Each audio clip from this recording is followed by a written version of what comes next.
temanku. Aku di sini ingin bertemu kamu. Tersenyumlah, mari tertawa, hilangkan sedih dan duka lara. Tepuk tanganmu, tepuk pundakmu, tepuk pahamu, hentak kaki ke bumi. Tepuk tanganmu, tepuk pundakmu, tepuk pahamu, hentak kaki ke bumi. Assalamualaikum warahmatullahi wabarakatuh. Apa kabarnya anak-anak pagi ini? Alhamdulillah, luar biasa, tetap semangat. Hari ini sebelum kita belajar, kita senam dulu ya. Kepala, pundak, lutut, kaki, lutut, kaki. Kepala, pundak, lutut, kaki, lutut, kaki. Mata, telinga, mulut, dan hidung. Kepala, pundak, lutut, kaki, lutut, kaki. Kepala, pundak, lutut, kaki, lutut, kaki. Kepala, pundak, lutut, kaki, lutut, kaki. Mata, telinga, mulut, dan hidung. Kepala, pundak, lutut, kaki, lutut, kaki.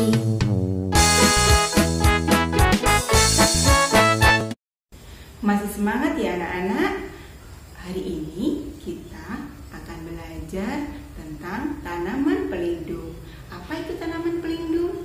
Ya, tanaman pelindung adalah tanaman yang ditanam yang berfungsi untuk melindungi benda atau orang dari terik sinar matahari dan curah hujan. Fungsi tanaman pelindung lainnya yaitu untuk mengurangi pencemaran udara agar tubuh kita tetap sehat.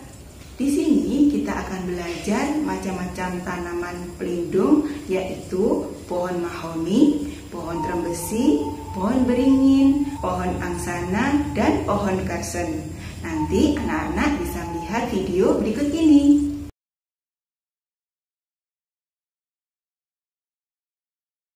Pohon trembesi ini punya nama yang berbeda-beda di Indonesia.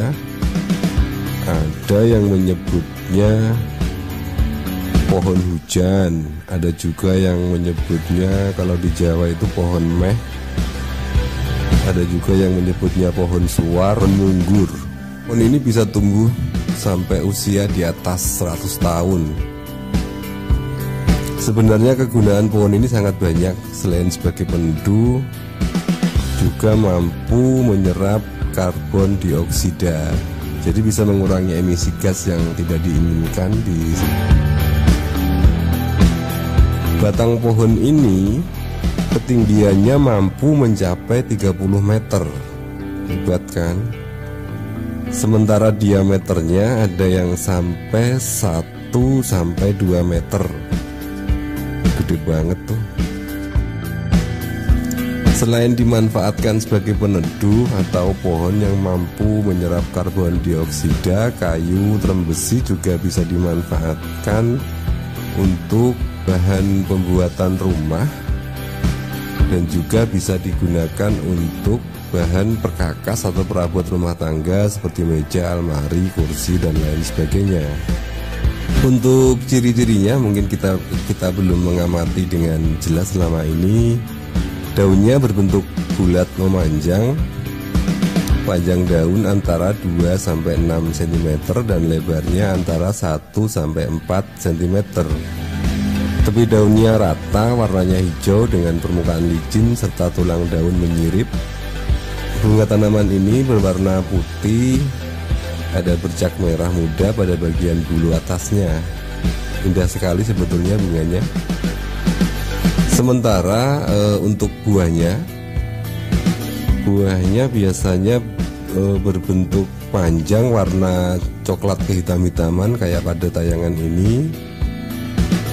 Dan di dalamnya terdapat biji-biji yang keras, bisa dimanfaatkan atau bisa dimakan sebagai camilan. Yang kedua, beringin. Beringin sudah sangat akrab dengan budaya asli Indonesia, bahkan sering dianggap suci atau punya pelindung. Jangan mudah percaya dulu dengan mitos angker tentang pohon beringin. Padahal ia bisa menjadi tanaman peneduh yang sangat efektif. Sebagai tanaman peneduh yang ampuh memberikan rasa sejuk sekaligus tampil khas dengan daunnya yang lebat, pohon beringin dapat tumbuh dengan ketinggian yang bervariasi dari 12 sampai 15 meter. Lebar tajuknya yang juga tak kalah besar menjadikannya ideal untuk area rindang setiap saat. Daun beringin juga punya khasiat kesehatan mulai dari obat sariawan hingga mengatasi demam tinggi sehingga cocok dijadikan tanaman obat keluarga juga. Yang ketiga, mahoni. Satu lagi pohon yang sudah tak asing lagi bagi masyarakat Indonesia. Pohon mahoni sudah ada sejak awal tahun 1800-an dan kerap hadir di pinggir jalan, berfungsi sebagai penghias dan tanaman peneduh. Pohon mahoni sudah terbukti bisa mengurangi polusi udara secara signifikan hingga sekitar 70%. Pasti terbayang bagaimana segarnya udara di sekitar rumah jika memanfaatkan pohon mahoni sebagai tanaman peneduh. Ia bisa memfilter udara sekaligus menahan daerah tangkapan air. Pohon mahoni juga salah satu favorit dalam dunia pasar kayu. Tak heran jika budidayanya kian meluas. Yang keempat, angsana.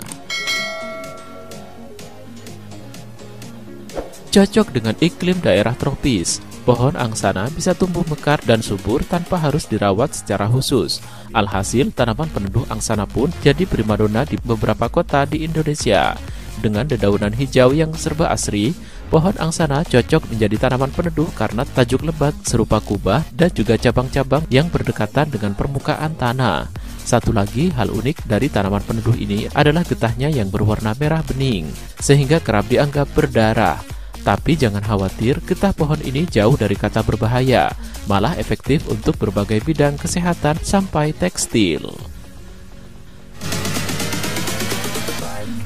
Yang keenam, kersen. Dikenal juga dengan nama pohon ceri atau pohon talok. Tanaman peneduh kersen dikenal dengan buahnya yang berbentuk kecil dan berwarna merah saat matang. Buahnya memiliki rasa manis dan paling sering dimangsa burung atau kelelawar. Sebagai tanaman peneduh, pohon kersen cukup ideal dengan ketinggian pokok hingga 10 meter. Dedaunannya yang runcing juga tumbuh lebat tanpa banyak kerumitan dalam perawatan. Bahkan punya banyak manfaat kesehatan juga. Jangan ragu untuk menambahkan tanaman peneduh di halaman atau sekitar rumah. Satu pohon sudah bisa memberikan efek teduh yang adem, sekaligus suasana asri dan udara yang lebih segar.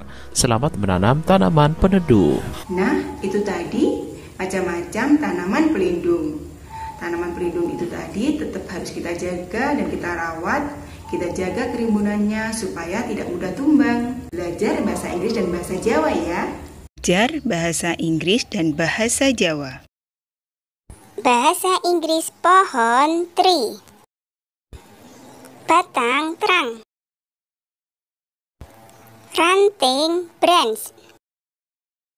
Daun leaf. Bunga flower. Buah fruit. Akar root. Bahasa Jawa pohon wit. Ranting pang. Daun godong. Bunga kembang. Buah woh. Terima kasih ya sudah mengikuti kegiatan hari ini dengan semangat. Jangan lupa tetap jaga kesehatan. Bu Dewi akhiri kegiatan hari ini. Wassalamualaikum warahmatullahi wabarakatuh.